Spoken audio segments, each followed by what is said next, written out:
এই যে দরজাটি আপনাদের দেখাচ্ছি, মা দুর্গা মা এই ঘরেতেই থাকতেন। ওনার একটা ছবি আপনাদেরকে দেখাবো, মায়ের কেমন ছিলেন সেটা স্বামী স্বরূপানন্দ গিরি মহারাজের ঘরেতেই রয়েছে।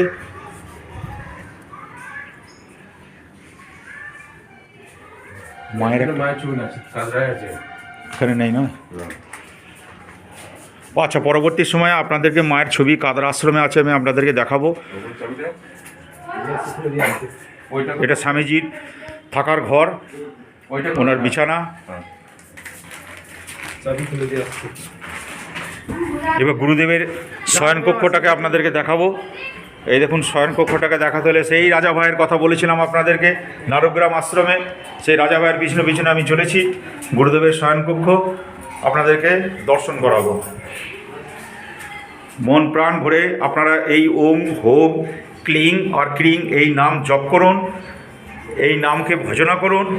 এই নামেই পৃথিবীর সব কিছু। 4 যুগে সত্য ত্রেতা দাপর কলি, 4 যুগে যত মহাপুরুষ জন্মগ্রহণ করেছিলেন, কাউকে দিয়ে প্রকাশ্য প্রচারে এই বীজ মন্ত্র প্রচারের আদেশ কাউকেই দেননি, একমাত্র এই স্বামী অভয়ানন্দগিরি পরমহংসকে।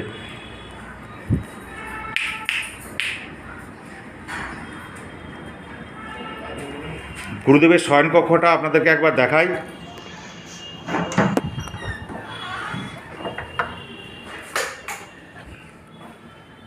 এটি হচ্ছেন গুরুদেবের শয়নকক্ষ। উনি বাঘছালের ওপরেতে বিছানার মধ্যে রেখে শুতেন, সেটি এখনও আছে। গুরুদেবের শ্রীচরণ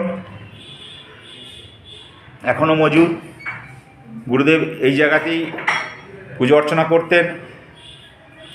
আর ওনার বিভিন্ন জায়গার ঘুরে বেড়ানো এবং ওনার পিকচার, এই ছবিগুলোকে উনি এইখানে রাখতে বলেছিলেন।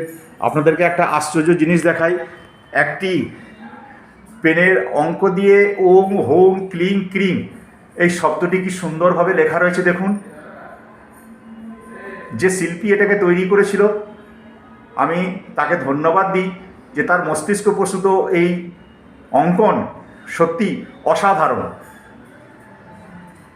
গুরুদেবের রাখা ব্যবহৃত জিনিসপত্র এই আলমারির মধ্যে রয়েছে।